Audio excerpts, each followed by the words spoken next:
Holidays-nale, அது நம்ம GT Holidays தான். South India's #1 travel brand. ஆச்சி பாதாம் ட்ரிங்க். ஆச்சி பாதாம் ட்ரிங்க் ஒன்னு வாங்கினா ஒன்னு ஃப்ரீ. நம்ம ஸ்ரீகுமரன் தங்க மாளிகை ட்ரிபிள் ஸ்டார் திட்டத்துல நீங்களும் ஆகலாம் super star. Download the SKTM Jewel app today.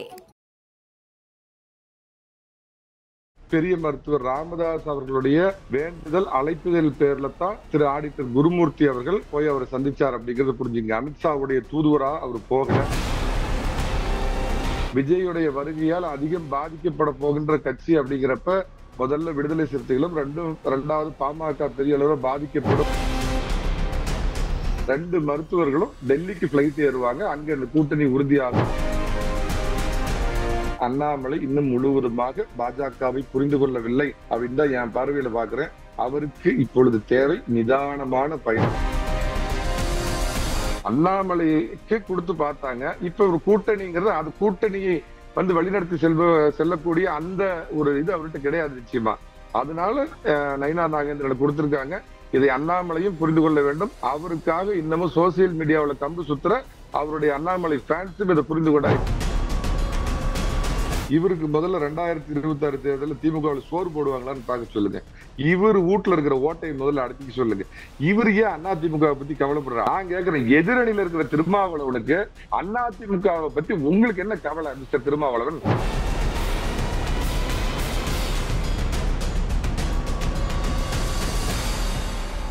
வணக்கம். இன்று நம் நிகழ்ச்சியில் நம்முடன் இணைந்திருப்பவர் அரசியல் விமர்சகர் சேலம் மணிகண்டன் அவர்கள். சார்கிட்ட கேட்க நிறைய கேள்விகளும் சந்தேகங்களும் இருக்கு, பேசுவோம். வணக்கம் சார். வணக்கம்பா. அதிமுக பாஜக கூட்டணி அமைந்த பிறகாக அமித்ஷாவுடைய முதல் தமிழ்நாடு வருகை அப்படிங்கிறது அமைஞ்சிருந்தது. அமித்ஷா வர்றப்போ இந்த முறை எப்படி அதிமுக பாஜக கூட்டணி கடந்த முறை, இந்த முறை பாமக பாஜக கூட்டணி உறுதிப்படுத்தணும் அப்படிங்கிறதுக்காக குருமூர்த்தி அனுப்பப்பட்டார் அப்படின்லாம் சொல்லப்பட்டது. அந்த எதிர்பார்ப்பு எதுவும் நிறைவடையாத நிலையில ஏமாற்றத்தோட போறாரு அமித்ஷா. நமக்கு பிடிச்ச மாதிரி எப்படி வேணாலும் பேசிக்கலாமா? பிடிச்ச மாதிரி அது பேசுறதுக்கு இந்த மாதிரி ஒவ்வொரு சேனலா தேடி போய் பேசுறதுக்கு சில அரசியல் விற்பனர்கள் இங்க இருக்கிறாங்க. முதல்ல ஒண்ணு புரிஞ்சுக்கணும். மரியாதைக்குரிய பெரிய மருத்துவர் ராமதாஸ் அவர்களுடைய வேண்டுதல் அழைப்புதல் பேர்ல தான் திரு ஆடிட்டர் குருமூர்த்தி அவர்கள் போய் அவரை சந்திச்சார் அப்படிங்கறத புரிஞ்சுங்க. அமித்ஷாவுடைய தூதுவரா அவர் போகல அப்படிங்கறத புரிஞ்சுக்குங்க. மரியாதைக்குரிய அமித்ஷா அவர்கள் இங்க வந்தது அப்படிங்கிறது பாஜக உட்கட்சி சம்பந்தப்பட்ட அவங்களுடைய ப்ரோக்ராமுக்காகத்தான் அவருக்கு வந்தாரா ஒழிய பாமக கூட்டணி வரும், மாம்பழம் பழுத்துரும், மாம்பழம் சாப்பிடலாம் அப்படின்னு டெல்லியில பிளைட் ஏறுறப்பயே அவர் கனவு கண்டுகிட்டு எல்லாம் ஏறல. அவர் மதுரையில வந்தது அந்த பாஜகவுடைய நிர்வாகிகள் கூட்டத்துல முழுவதுமா பங்கேற்கிறதுக்கு. அதே மாதிரி ஏற்கனவே திரு JB நட்டா அமித்ஷா அவர்கள் சொன்ன மாதிரி நீங்க எல்லாரும் அதிமுக தொண்டர்களை போய் நேரடியா சந்திச்சு அவங்களோட நல்ல ஒரு உறவு பாலத்தை ஏற்படுத்தி கொண்டு நீங்க முன் தயார் ஆகணும் தேர்தலுக்கு அப்படிங்கிற மாதிரியான சில விஷயங்கள் அவர் சொன்னதுதான் உள்ளரங்கில் அங்கு நடைபெற்றதா நான் ஒரு மணி நேரத்துக்கு முன்பு நான் கேள்விப்பட்டேன். பாமகவை பொறுத்த மட்டும் இயல்பா அவங்களுக்கு ஒரே நேச்சுரல் சாய்ஸ் அப்படிங்கிறது அதிமுக தான். அதுக்கு 3 பாயிண்ட் சொல்லிட்டு நான் அடுத்த இதுக்கு போயிடுறேன். வட மாவட்டங்களில் அவங்க பலமான கட்சி, மாற்றம் இல்லை. அங்க அதே மாதிரி அவர்களை விட பலமான கட்சி அப்படிங்கிறது அதிமுக. நம்பர் 1. நம்பர் 2, அவர்களுடைய சித்தாந்த எதிரி, அரசியல் எதிரி திமுக கூட்டணியில் விடுதலை சிறுத்தைகள் இடம்பெற்றிருக்கிறதுனால ஒருவேளை மருத்துவர் அந்த பக்கம் போக ஆசைப்பட்டாருன்னா, இந்த மருத்துவர் போனார்னா டாக்டரேட் பட்டம் வாங்கின அந்த திருமாவளவன் டாக்டர் வெளியேறிடுவார். அங்க சேர்த்துற மாதிரி ஒரு மனநிலைமையிலேயே அவங்க இல்ல. இது 2வது பாயிண்ட். 3வது பாயிண்ட் என்ன அப்படின்னு கேட்டீங்கன்னா, சரி அதிமுக பாஜக தேசிய ஜனநாயக கூட்டணி வேண்டாம், எங்க விஜய் பின்னாடி போவாங்களா? அரசியல் களத்துல ஏறத்தாழ கலைஞர் கருணாநிதிக்கு அப்புறம் ஒரு ரொம்ப சோகால் எக்ஸ்பீரியன்ஸ் உள்ள ஒரு தலைவர் மருத்துவர் ராமதாஸ் அவர்கள் 40 ஆண்டு காலம் அந்த கட்சியை ஒரு சாதாரண வன்னியர் அமைப்பா இருந்ததை மாத்தி இன்னைக்கு அரசியல் களமாடிட்டு இருக்கிறவரு அவரும் சின்ன மருத்துவரும் போய் இவரை மாற்றம் முன்னேற்றம் அன்புமணிங்கிறத விட்டுட்டு மாற்றம் முன்னேற்றம் விஜய் அண்ணா அப்படின்னு அவரை முதலமைச்சர் ஆக்குறதுக்கு போய் பாடுபடுவாங்களா? விஜயோட போய் அவங்க சேர்றதுனால அவங்களுக்கு என்ன லாபம் கிடைக்க போகுது? சீட்டு அதிகமா அவங்களுக்கு கிடைக்கலாம். அதே சமயத்துல பாத்தீங்க அப்படின்னு சொன்னா விஜயுடைய வருகையால் அதிகம் பாதிக்கப்பட போகின்ற கட்சி அப்படிங்கிறப்ப முதல்ல விடுதலை சிறுத்தைகளும் இரண்டாவது பாமக பெரிய அளவில் பாதிக்கப்படும் அப்படின்னு அரசியல் பார்வையாளர்கள்லாம் சொல்லப்படுறப்ப எதுக்காக அந்த ரிஸ்க் எடுப்பாங்க? அங்க என்னன்னா, அந்த கவுண்டமணி படத்துல ஒரு காமெடியா சொல்லுவாங்களா, அதாம விஷயம். கவுண்டமணி வீட்டுல உட்கார்ந்து இருப்பாரு.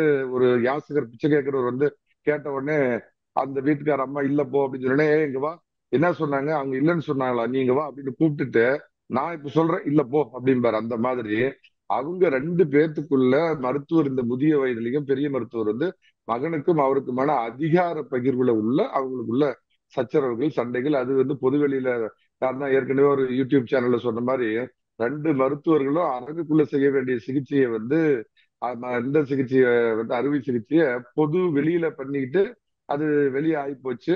ஒருவேளை அதுக்கு வந்து அந்த தழும்புகள்லாம் மறையறதுக்கு காஸ்மெட்டிக் சர்ஜனான ஆடிட்டர் குருமூர்த்தி வந்திருக்கலாம் அப்படிங்கறத நான் சொல்றதுமா. நிச்சயமா பாமக வரும். அதே மாதிரி சில பேர் ஒரு பார்வை சொல்றாங்க, இல்ல அவங்க டிமாண்ட ஏத்திக்கிறதுக்காக அவங்க காலதாமதம் பண்றாங்க. டிமாண்ட் எங்க இருக்குன்னு நான் கேட்கிறேன். இந்த ஒரு ஆப்ஷனை விட்டா நீங்க திமுக பக்கம் அங்க ஓவர்லோடு, அங்க நீங்க போக முடியாது. விஜய் பக்கம் நிச்சயமா மருத்துவர் போக மாட்டாருங்கிறப்ப என்ன தனியா கிளம்பி காணுவாங்களா? அவங்களுக்கு எப்ப சேர்ந்தாலும் எப்ப வந்தாலும் இந்த மாப்பிள்ளையோட தான் கல்யாணம்னு தெரியும். அதனால அவங்களுக்குள்ள உள்ள பிரச்சனைகளை தீர்த்துட்டு வெகு விரைவில் நிச்சயமா 2 மருத்துவர்களும் டெல்லிக்கு பிளைட் ஏறுவாங்க. அங்க இந்த கூட்டணி உறுதியாகும். கூடவே மரியாதைக்குரிய தமிழகத்தில் இந்த கூட்டணியை தலைமை தாங்கக்கூடிய எடப்பாடி பழனிசாமி அப்ப போவாருங்கிற ஒரு ஸ்கூப் நியூஸ் உங்களுக்கு சொல்றோமா. மருத்துவர்களுக்கு இடைப்பட்ட பிரச்சனை சமாதானப்படுத்தி இருவரும் சேர்ந்து டெல்லிக்கு போவாங்களே தவிர டெல்லியிலேருந்து இங்க வந்தவர் அதற்கான சமாதான முயற்சிக்கு வரல அப்படின்னு சொல்லியிருக்கீங்க. ஆனா டெல்லிக்கு உட்கட்சி பிரச்சனை சம்பந்தமா பல குற்றச்சாட்டுகள் போயிருக்கு. அதை பேசி தீர்க்கறதுக்காகவாது இன்னைக்கு வந்திருப்பாரு. மதுரையில முதல்ல இன்னைக்கு பொதுக்கூட்டத்துக்கு முன்னாடி ஒரு அவங்களுடைய மையக்குழுவுடைய கூட்டம் நடந்தது. அந்த மையக்குழு கூட்டத்துல ஒரு சில விஷயங்கள்லாம் விசாரிக்கப்பட்டது அப்படின்னா அரசியல் சில தகவல் உங்களுக்கு டெல்லியில சோர்ஸ் இருக்குது எங்களுக்கு தெரியும். அதை கடந்து இங்க மதுரையிலுமே ஏதாவது விசாரிச்சிருப்பீங்க. அந்த மையக்குழு கூட்டத்துல என்ன நடந்தது? அண்ணாமலை மேல அதிருப்திகள் இருக்கிறதாவும் குற்றச்சாட்டுகள் போனதாகவும் சொல்லப்படுது. அமித்ஷா அதை விசாரிச்சாரா? எப்படி அழகா போட்டு வாங்குறீங்க பாருங்க. பரவாயில்ல, இருந்தாலும் நான் எனக்கு தெரிஞ்ச விஷயத்த நான் சொல்றேன்னா, நான் பாஜகவில் ஒரு 20-25 ஆண்டுகள் பயணித்தவன் அப்படிங்கிற முறையில அங்க என்ன நடந்ததுங்கிற இன்சைட் இன்ஃபர்மேஷன் எனக்கு கிடைக்கும். நீங்க சொல்றது உண்மைதான். அந்த அடிப்படையில புதிய தலைவராக நியமிக்கப்பட்டுள்ள தேசிய திராவிட மாப்பிள்ளை நயினார் நாகேந்திரனை வந்து நியமிச்சது மரியாதைக்குரிய அமித்ஷா அவர்கள் தான். அவர் இருக்கிறப்ப தான் கடந்த முறை வந்தப்ப தேர்ந்தெடுக்கப்பட்டார். அவரை வந்து ஒரு என்டாஸ் பண்றதுக்காகத்தான் அமித்ஷா வந்து அந்த நீங்க சொல்ற மையக்குழு கூட்டத்துல பிரதானப்படுத்தி ஒரு மாநில தலைவர், இதுக்கு முன்னாடி இருந்த மாநில தலைவருக்கு மத்தவங்க எப்படி நீங்க ஒத்துழைப்பு கொடுத்தீங்களோ அதே மாதிரி இப்ப தேர்ந்தெடுக்கப்பட்டுள்ள நியமிக்கப்பட்டுள்ள இந்த மாநில தலைவருக்கு அவரோட டேர்ம் முடிகிற வரைக்கும் நீங்க ஒத்துழைப்பு கொடுக்கணும் அப்படின்னு சில சமீட்சைகள் சொன்னார். அது புரிய வேண்டியவங்களுக்கு புரிஞ்சிருச்சு. பொறுத்திருந்து பாருங்க. இனிமேல் வந்து பேசாம அமைதியா இருக்கிற மாநில தலைவருக்கு ஒத்துழைப்பு கொடுப்பாங்க. ஆனா அவ்வளவுதான் சொல்ல முடியும். நேத்தி வரவேற்கிறதுக்கே வந்து முன்னாள் மாநில தலைவர் போகலையே, அதுக்கு பின்னாடி என்ன இருக்கு? அவ்வளவு அதிருப்தியா? அமித்ஷா அவர்களையே வந்து குழுப்புறவர்களே எல்லா மூத்த தலைவர்களும் இருந்தப்போ எதுக்காக அவர் மட்டும் ஆப்சென்ட் ஆனாருங்கிற ஒரு கேள்விகள் எல்லாம் வைக்கப்படுது. நீங்க அப்புறம் அடுத்து ஒரு பாகிஸ்தான் பக்கம் இருந்து ஒரு இந்த வீசுற மாதிரி வீசுறீங்க. அப்புறம் அதுக்கு நான் பதில் சொல்லி ஆகணும். பாஜகவை பொறுத்த மட்டும் அது சித்தாந்தத்தை நம்பக்கூடிய கட்சி, தனி மனிதர்களை நம்பி அல்ல. நேற்று வாஜ்பாய், இன்று மோடி, நாளை யோகி, நாளை மறுநாள் யாரோ. இதுதான் அந்த கட்சியுடைய சித்தாந்தம். அதை நல்லா முதல்ல புரிஞ்சுக்கணுமா. அண்ணாமலை அவர்கள் மாநில தலைவராக இருக்கிறப்ப அவருடைய அரசியல் நடவடிக்கைகளை நான் கடுமையா விமர்சனம் பண்ணியிருக்கிறேன். அதையெல்லாம் தாண்டி சொல்றேன், அவர் is a dynamic leader. Miles to go. அவர் இன்னும் போக வேண்டிய, அடைய வேண்டிய தூரம் ரொம்ப இருக்குது. பாஜக மாதிரி ஒரு சித்தாந்த கட்சியில பயணிப்பதற்கு ஏற்ப தன்னை பக்குவப்படுத்திக் கொள்ள வேண்டும் அவர். ஏன்னா ஒரு டிப்போர்ட் பண்ண தலைவராத்தான் நான் அவரை பாக்குறேன். அவர் வந்து திடீர்னு, ஏன்னா பாஜகவுடைய பின்புலம் அவருக்கு கிடையாது, பாஜகவுடைய சித்தாந்தம் அவருக்கு தெரியாது, அந்த கட்சி எந்த அளவுக்கு இங்க பலிதானங்களை குறித்து தமிழகத்துல வளர்ந்துருக்குது அப்படின்னு தெரியாது. இந்த பாஜக வந்துமா நான் 2 விதமா பாக்குறேன். அதாவது அண்ணாமலை வரவுக்கு முன்பு இருந்த ட்ரெடிஷனல் பாஜக, அண்ணாமலை வரவுக்கு பின்பு வந்த இன்ஸ்டன்ட் பாஜக அப்படின்னு பாக்குறேன். அவர் வந்து இன்னும் தன்னை பக்குவப்படுத்திக் கொள்ள வேண்டும். கட்சி தலைமைக்கு தாண்டி யாரும் இல்ல, வாஜ்பாய் உட்பட இல்ல. அந்த மாதிரி எல்லாம் நினைச்ச KN கோவிந்தாச்சாரியார்னு தமிழகத்தை சேர்ந்த ஒருத்தர் பாஜகவுடைய பொதுச் செயலாளரா இருந்தார். அவருக்கு அரசியல்ல அவர் ஏன் அவர் மேல வர முடியல அப்படிங்கறத புரிஞ்சுக்கணும். அவங்களோட சிஷியா இருந்த உமா பாரதி அவங்க ஏன் அரசியல்ல அடுத்த லெவலுக்கு அவங்க வர முடியல? நீங்க ஏன் அவ்வளவு தூரத்துக்கு எல்லாம் வட மாநிலங்களை பத்தியே உதாரணம் போகணும். Yediyurappa is tallest leader in Karnataka BJP. கிட்டத்தட்ட பாஜகவை அவருக்கு வளர்த்தெடுத்தவர். யூடியூப்லயே சோசியல் மீடியாவில இல்ல, உண்மையாலுமே கிரவுண்ட்ல வளர்த்தெடுத்த எடியூரப்பாவே கட்சியோட முரண்பட்டு போனப்ப அவருடைய அரசியல் பாதையில பெரிய ஒரு தடங்கல் ஏற்பட்டு மறுபடியும் பாஜகவில் தன்னை இணைத்துக் கொண்டார். அப்படிங்கிற இந்த அரசியல் வரலாற்றை புரிந்து கொண்டு அண்ணாமலை அவர்கள் இப்ப நியமிக்கப்பட்ட மாநில தலைவருக்கு இவர் மாநில தலைவரா இருக்கிறப்ப எப்படி மத்தவங்க எல்லாம் கோஆபரேட் பண்ணணும் அப்படின்னு நினைச்சாரோ அந்த கோஆபரேஷனை கொடுக்கணும். லட்சுமண ரேகையை புரிந்து கொள்ள வேண்டும், லட்சுமண ரேகையை அறிந்து கொள்ள வேண்டும். தன் உயரத்தை அண்ணாமலை அவர்கள் புரிந்து கொண்டால் நிச்சயமா இன்னும் ஒரு 10 ஆண்டுகள்ல ஒரு அகில இந்திய பாஜகவுல மிகப்பெரிய தலைவராக உருவெடுக்கக்கூடிய அவருக்கு எல்லா பிரகாசமான நல்ல வாய்ப்புகளும் இருக்கு. உள்துறை அமைச்சர் அமித்ஷா மாநில தலைவர் இவர்தான்ங்கிற பேர்ல அறிவுறுத்தல்கள் சில கொடுத்திருக்காரு மையக்குழுல. அதை நிர்வாகிகள் புரிஞ்சுக்க வேண்டிய புரிஞ்சிருப்பாங்க அப்படின்னு சொல்றீங்க. ஒரு சில மாறுதல்கள் அண்ணாமலைட்ட வேணும்னு சொன்னீங்க. ஆனா அமித்ஷா அவர்கள் அண்ணாமலை பேரை சொன்னோனே அவரே வேணாம் போதும்னு உட்காருங்கன்னு சொல்லியும் அங்க இருக்கக்கூடிய ஆர்ப்பரிப்பு அப்படிங்கறது அடங்கல. அப்போ நிர்வாகிகளை கடந்து இப்போ வரைக்கும் தொண்டர்கள் மனதுல மாநில தலைவரா அண்ணாமலை தான் இருக்காரோ அப்படிங்கிற ஒரு கேள்வி எழுதே அந்த ஆர்ப்பரிப்பு பாக்குறப்போ. தொண்டர்கள் மனசுல இடம் பிடிக்கலையோ நயினார் இன்னும்? அததான் சொல்ல வரமா, பாஜகவுடைய அவங்க அரசியல் பயணத்தை என்ன புரிஞ்சுக்கல. பாஜகவுல இந்த மாதிரியான விஷயங்களை ரசிக்க மாட்டாங்க. பாஜக தலைவர்கள் பாத்தீங்க அப்படின்னா, நான் இருந்த காலத்துல எல்லாம் 2ஆம் வகுப்பு ரயில்ல பயணிப்பாங்க. வெளியே அவங்களை வரவேற்கிறதுக்கு 10 தொண்டர்கள் இருப்பாங்க. ஆனா சாயந்தரம் போறப்ப ஒரு ஆயிரக்கணக்கான பேர் இருக்கிற கூட்டத்துல அவங்க பேசுவாங்க. இந்த மாதிரியான விஷயங்கள் அண்ணாமலை இன்னும் முழுவதுமாக பாஜகவை புரிந்து கொள்ளவில்லை அப்படின்னு தான் என் பார்வையில பாக்குறேன். அவருக்கு இப்பொழுது தேவை நிதானமான பயணம் பண்ணா அவர் பாஜக என்ற எவரெஸ்டில் உச்சத்தில் ஏறலாம். நிதானம் தவறினால் அதுக்கு அவரே பொறுப்பு. அதுக்கு நாம ஒண்ணும் சொல்ல முடியாது. நீங்க சொல்ற இந்த தேசிய திராவிட மாப்பிள்ளை கிட்ட நிதானம் ரொம்பவே அதிகமா அளவுக்கு மீறி இருக்கோ அப்படிங்கறத நம்மளால பார்க்க முடியுது. இன்னைக்கு மேடையில வந்து அமித்ஷா அவர்களுக்கு வேல் கொடுக்குறப்பயுமே வந்து எல்லா மூத்தாட்டி நிர்வாகிகளும் பிடிக்கிறாங்க. ஆனா கொடுக்கறதுக்கு முன்னாடி எப்படியாவது அண்ணாமலையை கூப்பிட்டு பக்கத்துல நிக்க வச்சிடணும்னு கூப்பிடுறாரு. ஆனா அதுக்குள்ள அவங்க வந்து கொடுத்து முடிச்சுட்டு கிளம்பிடுறாங்க. சோ அப்போ அண்ணாமலை அவர்களுக்கு என்னதான் வந்து உள்ளுக்குள்ள குமுறல்கள் இருந்தாலும் வெளிக்காட்டாம எவ்வளவு சமாளிக்க முடியுமோ சமாளிக்கிறாரு நயினார். அப்படிலாம் இல்லம்மா. சங்கர் சர்மா என்ன நிறைய டைம் பேட்டி எடுத்திருக்காரு. என்னம்மா நீங்க சங்கர் சர்மா மாதிரி கேட்கலையே அப்படின்னு நான் உங்களை எப்படி சொல்ல முடியும்? அவருடைய பாணி வேற, உங்களுடைய பாணி வேற. இதுல நான் ஒரு விஷயம் முத்தாய்ப்பா சொல்லிடுறேன். ப்ரோக்ராம் முடிஞ்சதுக்கு அப்புறம் சொல்லலான் இருந்தேன். மிக தெளிவாக மிக நல்ல தமிழ் உச்சரிப்போட பாக்குற ஒரு தொகுப்பாளரை நான் முதல் முறையா அவங்ககிட்ட பேட்டி கொடுக்கறது ஒரு பெருமையா நினைக்கிறேன். உங்களுடைய உச்சரிப்பு வந்து நயம் அவ்வளவு அற்புதமா பாராட்டத்தக்க வகையில் இருக்குதுமா. ஒவ்வொருத்தருக்கும் ஒரு செயல் இருக்குமா. இவர் வந்துமா அண்ணாமலை வந்து பாத்தீங்க அப்படின்னா ஒரு கட்சியை எந்த நேரம் பேசும் பொருளா வச்சிருந்தாரு. அது அவருடைய திறமை. அவர் அமைப்பு ரீதியா கட்சியை வளர்த்தினாரா, அமைப்பை எல்லா இடத்துக்கும் கொண்டு போனாரா, கிராம லெவல்ல பூத் கமிட்டி அமைக்கப்பட்டதா, கட்சி உண்மையாலுமே கீழ்மட்டத்தில இருந்து வேரூன்றி வந்திருக்குதா அப்படின்னா அது இட் இஸ் கொஸ்டின் மார்க். ஆனால் அவர் வேறு ஒரு விதமா கட்சியை வந்து சோசியல் மீடியாவில் பெரிய அளவுல வளர்த்து ஒரு பேசும் பொருளா தன்னை மாத்திக்கிட்டு கட்சியை அது மூலமா மாத்திக்கிட்டு அவருடைய பாணி வேற. ஆனா நான் சொல்ற தேசிய திராவிட மாப்பிள்ளை அதிமுகவில் இருந்த திராவிட இன்று தேசியத்தில் இருக்கிற மாப்பிள்ளை திரு நயினார் நாகேந்திரன் அவர்கள் கீழ்மட்ட கிராம லெவல் அரசியல்ல ஓட்டு வாங்குறது எப்படி அப்படின்னு தெரிஞ்ச ஒரு வித்தகர். அதை புரிஞ்சுக்குங்க. சோ அவருடைய பாணி என்பது வேற. ஏன் நான் சொல்றேன்னா, தமிழக பிஜேபியில நான் இருந்தப்ப முதலா அதுக்கு தலைவராக இருந்தவருக்கு சேலத்தை சேர்ந்த மரியாதைக்குரிய KN லட்சுமணன் இருந்தார்.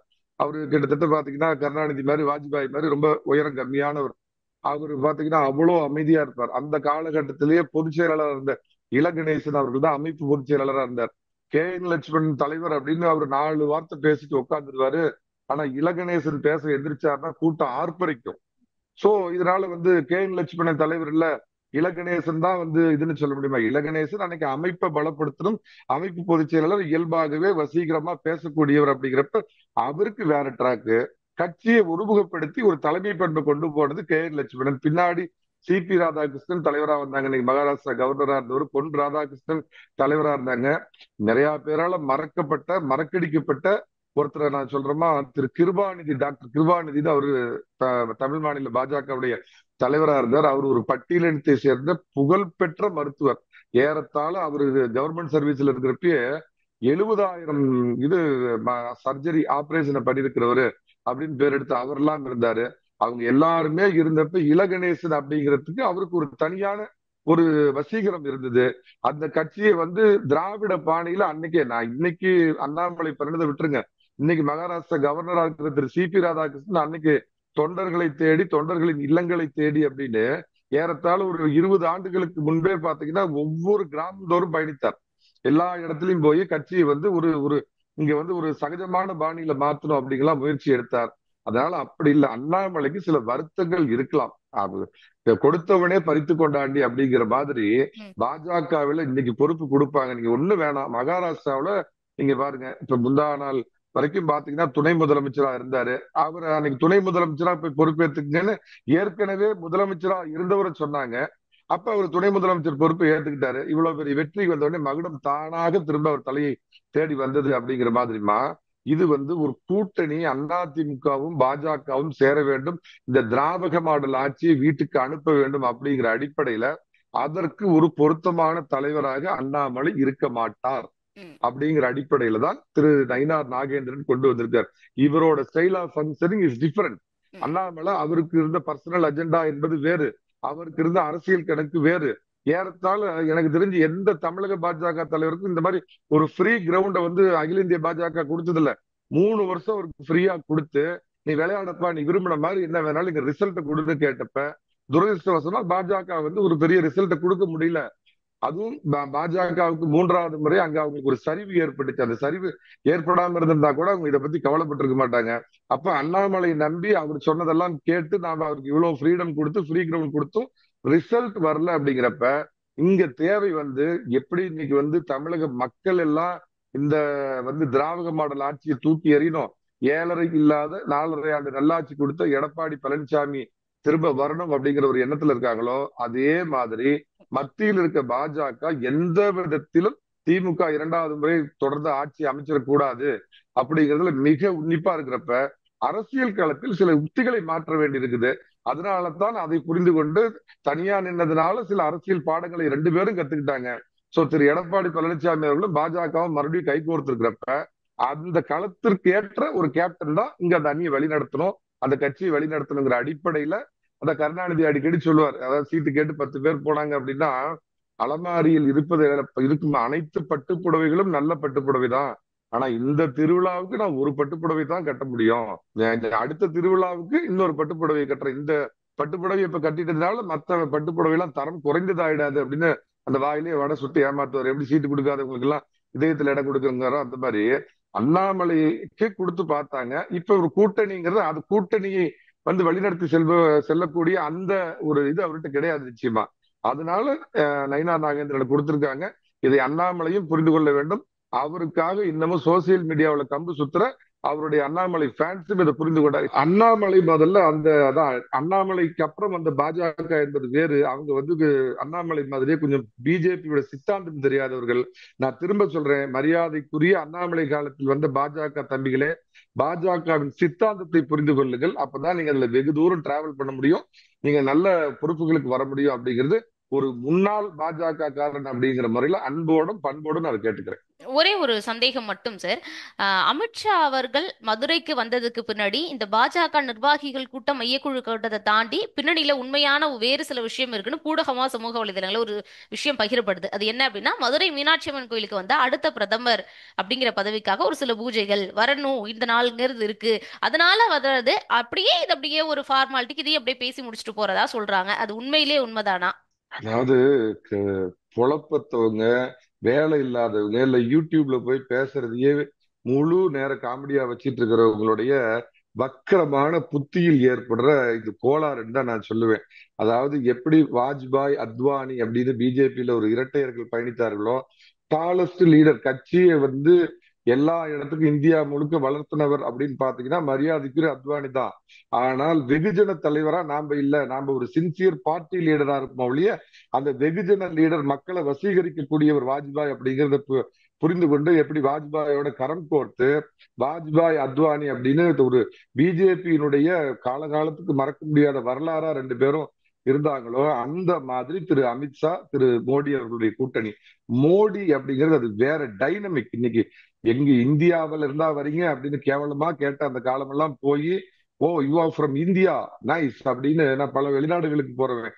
இந்த 10 ஆண்டுகளில் ஏற்பட்டிருக்கிற இந்த அவ்வளவு மாற்றத்துக்கும் காரணம் மோடி அப்படிங்கிற வலிமை மிக்க, என்னுடைய பார்வையில இந்திரா காந்திக்கு அடுத்தது, ராஜீவ் காந்திக்கு அடுத்தது, நரசிம்மராவுக்கு அடுத்தது ஒரு மிக மிக மிக மிக ஒரு நல்ல தலைவர் கிடைச்சிருக்காரு. அப்படிங்கிறப்ப ஆட்சி பணியை அவர் பார்த்துக்குவார். கட்சிக்கு வேற ஒருத்தருக்கு ஜேபி நட்டா தலைவரா இருந்தாலும் கட்சி பிரச்சனை, இன்டர்னல் பிரச்சனை அத்தனையும் பார்த்துக்கக்கூடிய இரட்டை குழல் துப்பாக்கிகளாக இரட்டையர்களாக இருக்கிறாங்க இவங்க. அந்த மாதிரி கிஞ்சித்தும் ஒரு எண்ணம் கிடையாது. ஏற்கனவே மதுரையில இப்ப 22ஆம் தேதி நடக்க போற அந்த முருகன் மாநாடு சங்கிகள் மாநாடுன்னு திமுகவினரால விமர்சிக்கப்படுது. இந்த சூழல்ல இன்னைக்கு மேடையில பேசின அமித்ஷாவும் சிக்கந்தர் மலைன்னு எப்படி சொல்றீங்க அப்படின்னு புதுசா இன்னொரு பிரச்சனைய இப்பதான் கொஞ்சம் அமைதியா இருக்குது திருப்பரங்குன்றம், திரும்ப ஒரு பூதாகரமான பிரச்சனை கிளப்பி விட்டு போயிட்டாரோ? இல்ல அது அதாவது இது ரொம்ப மலிவான குற்றச்சாட்டு. சங்கி அப்படின்னு பேசினா உங்களை ஊப்பின்னு சொன்னா ஏத்துக்கிறீங்களா?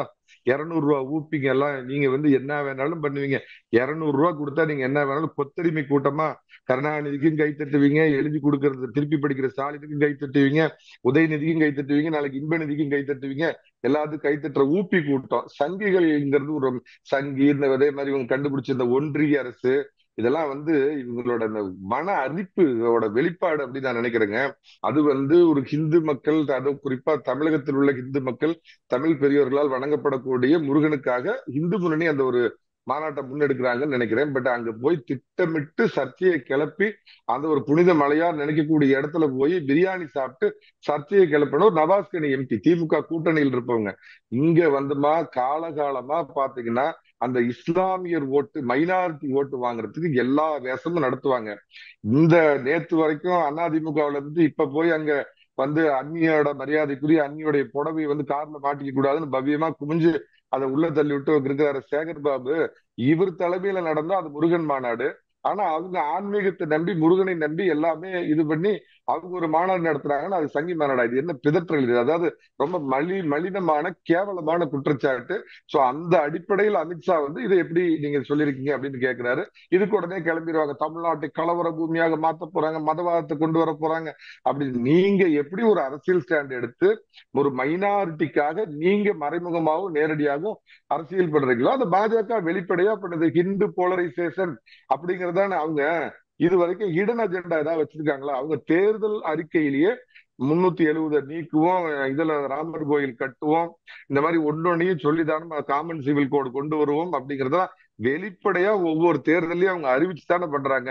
பாஜக இஸ் நோன், எல்லாத்துக்குமே தெரியும் அது ஒரு ஹிந்து சார்புடைய கட்சி அப்படிங்கிறது தெரியும். அதே சமயத்துல மற்றவங்களை இப்ப நான் கேட்கிறேன், பாஜகவுடைய இந்த ஒரு 11 வருட மத்திய ஆட்சியில இந்த சிஏஏ சட்டம் வந்தோடனே என்ன ஒரு அயோக்கியத்தனமான இதை நாடு முழுக்க இந்த அகில இந்திய ரீதியில அப்பீஸ்மெண்ட் அரசியல் பண்ற காங்கிரஸும் இங்க இருக்கிற இந்த ஊபி திமுக காரங்களும் ஐயோ இங்க இருக்கிற இஸ்லாமிய சகோதரர்களுக்கு எல்லாம் பாதிப்புனாங்களே. ஒரு இஸ்லாமியர் யாராவது இது வரைக்கும் இந்த நாட்டை விட்டு இந்த சட்டம் வந்துருச்சு, யாராவது வெளியேற்றப்பட்டார்களா? இவங்க எப்பயுமே பாஜக ஒரு பூச்சாண்டி மாதிரி காமிச்சு மைனாரிட்டி ஓட்டு வாங்குங்க வக்கரமான சிந்தனையின் வெளிப்பாடு. அதுக்கு இங்க ஜால்ரா அடிக்கிறதுக்கு பத்திரிகையாளர்கள், அரசியல் விமர்சகர்கள், நான் சமூக ஆர்வலர் அப்படின்லாம் சொல்லிட்டு இங்க இது பண்ணிட்டு திரிறாங்க.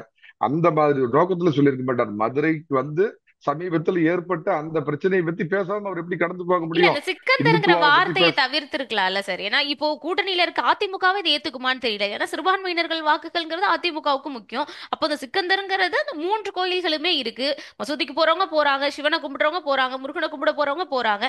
அப்போ அதிமுகவும் 3 பேரும் போயிட்டு வரட்டும் தான் சொல்றாங்க, 3 கடவுளை விரும்புறவங்களும். இப்ப எதுக்கு தேவையே இல்லாம முருகர் மாநாடோட சிக்கந்தரை கனெக்ட் பண்ணி பேசணுங்கிற ஒரு கேள்வி இருக்கு இல்லையா? காலகாலமா அந்த இடத்துக்கு பேர் என்னமா இருந்தது? எல்லாம் மக்கள் மத்தியிலையும் பொதுவெளியிலும் என்னவா அழைச்சிட்டு இருந்தாங்க? முருகருக்கான திருப்பரங்குன்றம், அந்த மலைக்கு திருப்பரங்குன்றம் சொன்னாங்க. திருப்பரங்குன்றம், அதான காலகாலமா பேரு.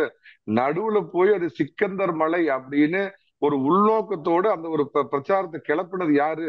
இந்த நவாஸ் கனியோட குரூப், இந்த மாதிரி திமுகவுடைய அல்லக்கைகள் தான் போய் அந்த வேலையை பண்ணாங்கிறப்ப அதை அவர் குறிப்பிட்டு பேசினார். அதை தாண்டி தமிழகம் கொஞ்சம் ஒரு சித்தாந்த ரீதியில் வேறுபட்ட மாநிலம் அப்படிங்கிறது நல்லா உணர்ந்தவர் திரு அமித்ஷா. அந்த அடிப்படையில் தான் அவர் குறிப்பிட்டிருப்பார். இதுக்கு இந்த மத பெயிண்ட், மதச்சாயம், காவிச்சாயம் இதெல்லாம் அடிக்கிறத விட்டுலாம் அவர் அந்த அடிப்படையில தான் பேசியிருப்பார். தமிழ்நாட்டுல அதிமுக பாஜக கூட்டணி மிகவும் வலுவா இருக்கு அப்படிங்க நீங்க ஒவ்வொரு நேரமும் குறிப்பிட்டுட்டே இருக்கீங்க. ஆனா திமுக கூட்டணியில இருக்க விசிக தலைவர் திருமாவளவன் அவர்கள் என்ன குறிப்பிடுறாருன்னா, இப்ப வரைக்கும் திமுகக்கு எதிரான ஒரு கூட்டணி உருவாகவே இல்லைன்றாரு. அவரு இந்த முதல்ல இவங்க எல்லாம் என்ன நம்பிட்டு இருந்தாங்கன்னா, திரு எடப்பாடி பழனிசாமி 2ஆம் நிலை அதிமுக தலைவர்களும் 2026 3036 வரைக்கும் பாஜகவோட கூட்டணி இல்லை அப்படின்னு அறிவிச்ச உடனே, ஆகா இவங்க ஒரு தனியா நிக்க போறாங்க, பாஜக தனியா நிக்க போகுது, அவர் இந்த தமிழ் தேசிய அதிபர் தனியா நிக்க போறாரு, நம்ம சின்ன பகவதி தனியா நிப்பாங்க, நம்ம வீட்டுல படுத்துக்கிட்டே ஜெயிக்கலாம் அப்படின்னு கனவு கண்டாங்க. சோ தமிழக அரசியல் களத்தை புரிந்து கொண்ட எடப்பாடி பழனிசாமி இந்த திராவிட மாடல் ஆட்சியை வீட்டுக்கு அனுப்பணும் அப்படின்னு அவருக்கும் அமித்ஷா அவர்களிடையே ஏற்பட்ட அந்த பரஸ்பர புரிதலை அடிப்படையாக கொண்டு இந்த கூட்டணி அமைஞ்ச உடனே அவங்களுக்கு ஷாக் ஆயிடுச்சு. அடுத்த நாள்ல இருந்து என்ன ஆரம்பிச்சாங்க, பாஜக ஆக்டோபஸ் அது அப்படியே உங்களை விழுகிறோம், புரட்சி தலைவர் நல்லவர், புரட்சி தலைவி நல்லவங்க, அதிமுக தொண்டர்கள் நல்லவங்க, இதுதான் ஒரு பொருந்தா கூட்டணி, ஆக்டோபஸ் கூட்டணி, தமிழகத்திற்கு எதிரான கூட்டணினா நீ ஸ்வீட் எடு கொண்டாடுன்னு ஆர்ப்பரிச்சிருக்கணும் இல்ல. இப்ப அந்த வரைக்கும் ஒரு சொல்றாரு மாசமா சார். பாத்தீங்க. இன்னைக்கு கூட உங்களுக்கு தான் எச்சரிக்கை கொடுக்கறாரு.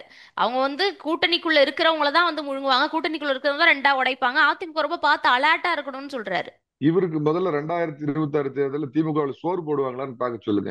இவர் வீட்டுல இருக்கிற ஓட்டையை முதல்ல அடக்கிக்க சொல்லுங்க. இவர் ஏன் அதிமுகவை பத்தி கவலைப்படுறாரு? அதிமுகவை பத்தி கவலைப்பட வேண்டியது திரு எடப்பாடி பழனிசாமி, அதனுடைய தொண்டர்களும். இவருக்கு முதல்ல மரியாதை கிடைக்குமா? இவர் கேட்கிற சீட்டு கிடைக்குமா? பானை உடையுமா? இல்ல உதயசூரியன் நிக்க சொல்லுவாங்களா? இல்ல வெளியே கடைசி நேரத்துல துரத்துவாங்களான்னு இவரை பத்தி கவலைப்பட சொல்லுங்க. நான் கேட்கிறேன், எதிரணியில இருக்கிற திருமாவளவனுக்கு அதிமுகவை பத்தி உங்களுக்கு என்ன கவலை மிஸ்டர் திருமாவளவன்? நான் நேரடியா கேட்கிறேன். ஏன்னா உங்க ஐபிசி நிச்சயமா அவர் பார்ப்பாரு. நான் என்ன கேட்கிறேன்னா, அவருக்கு என்ன கவலை? அந்த பக்கம் இருக்கிற மத்த காங்கிரஸ் தலைவர்களுக்கும் மத்தவங்களுக்கும் உங்களுக்கு என்ன அதை பத்தி கவலை? அதிமுக கூட்டணி வச்சுன்னா அது பாதகமா இருந்தா அவங்க அனுபவிக்க போறாங்க. நீலி கண்ணீர், முதலை கண்ணீர், இவங்களோட பதவடப்பு, இவங்க பதபதிச்சு போயிட்டாங்க. தோல்வி உறுதின்னு தெரியுது. 2 பேரும் சேர்ந்தாங்க, பாமகவும் சேரப்போகுது. அந்நியார் கொஞ்சம் அப்படி இப்படி ஆட்டம் கட்டிட்டு இருக்கிறாங்க. உங்க சேனல் மூலமா மரியாதைக்குரிய அந்நியாருக்கு நான் ஒரு செய்தியாவே நான் சொல்றேன். தான் வாழ்ந்த காலம் வரை ஒருபோதும் திமுக பல ஆஃபர் கொடுத்தோம் அவங்களோட கூட்டணி வைக்காத தலைவர் மரியாதைக்குரிய கேப்டன் விஜயகாந்த். அவருடைய வாழ்நாள் வரை அவர் கூட்டணி வச்சது அதிமுகவுடையும் பாஜகவுடையும். அவர் கஷ்டப்பட்டு வேர்வையா உழைச்சு சிந்தி சம்பாரிச்சு அந்த கட்டின திருமண மண்டபத்தை மனசாட்சி இல்லாமல் உடைச்சு இன்னைக்கு வெறும் எலும்பு கூட நிக்கிறதுக்கு காரணம் கருணாநிதியும் திமுகவும். அவங்களோட தான் போய் சேருவேன்னா அந்நியாரோட பாடு. அவங்க வந்தாலும் வருத்தம் இல்லை, போனாலும் கவலை இல்லை. வந்தால் சந்தோஷம், அதை பத்தி இது இல்ல. இது முதல்ல ஒண்ணு புரிஞ்சுக்க. 2011 எப்படி ஒரு மிகப்பெரிய எதிர்ப்பு சுனாமி அலை இவங்க அப்பாவுக்கு எதிராக அடிச்சதோ அந்த மாதிரி ஒரு மிகப்பெரிய எதிர்ப்பு சுனாமி அலை இருக்குது. அதுதான் இந்த கூட்டணியின் அஸ்திவாரம். இதுல எத்தனை பேர் கூட ஏறி வர்றாங்க வரலங்கிறது பிரச்சனை இல்ல. தமிழகத்தில் மிகப்பெரிய இன்னைக்கு தொண்டர்கள் எண்ணிக்கை அடிப்படையில தனிப்பட்ட முறையில அதிக வாக்கு வங்கி உள்ள கட்சி அதிமுக. வளர்ந்து வருகின்ற பாஜக 2 பேர் இன்னைக்கு சேர்ந்து இருக்கிறப்ப, அதோட கூட இன்னும் சில பேர் சேர்றப்ப இதுவே போதுமானது. அவங்க மேல இருக்கிற எதிர்ப்பு அலையே மிகப்பெரிய வெற்றிகளை தேர்தலில் கொடுக்கும் அப்படிங்கறதுதான். திமுக பக்கம் இருக்கிற, அது குறிப்பா திருமாவளவன் மாதிரி நிலைய வித்வான்களா தொங்கு சதைகளா மாறி போனவங்க. உங்களுக்கு பேர் வச்சீங்களா, நீங்க முதல்ல உங்களுக்கு சோறு வைப்பாங்களான்னு பாருங்க. அதிமுகவை பத்தி நீங்க இந்த முதல கண்ணீர், நீலி கண்ணீர், நீல கண்ணீர் எல்லாம் விடுறதை நிறுத்துங்க. உங்க பக்கம் திரும்பி பாத்துக்குங்க. கண்டிப்பா சார். அமித்ஷாவுடைய வருகை அப்படிங்கிறது என்னமா பாமகவுக்கான பேச்சுவார்த்தைக்கான கிடையாது, பாஜகவை 26க்கு கட்டமைப்பதற்கானது அப்படின்னு சொல்லியிருக்கீங்க. விசிக்கு அவங்க கூட்டணியை பார்க்கட்டும், அதிமுக பாஜக பலமா இருக்காங்க அப்படிங்கிற பல தகவல்களை குறிப்பிட்டிருக்கீங்க. இவ்வளவு நேரம் என்னுடைய கேள்விகளுக்கு மிக நேர்த்தியான தெளிவான பதில்களை குறிப்பிட்டதுக்கு நன்றி சார். எனக்கு இந்த நல்ல வாய்ப்பை கொடுத்த உங்களுக்கு, உங்க நிறுவனத்துக்கு ரொம்ப நன்றிமா. ஹாலிடேஸ்னாலே அது நம்ம ஜிடி ஹாலிடேஸ் தான். South India's #1 travel brand. Aachi பாதாம் ட்ரிங்க். ஆச்சி பாதாம் ட்ரிங்க் ஒன்னு வாங்கினா ஒன்னு ஃப்ரீ. நம்ம ஸ்ரீகுமரன் தங்க மாளிகை ட்ரிபிள் ஸ்டார் திட்டத்துல நீங்களும் ஆகலாம் super star. Download the SKTM Jewel app today.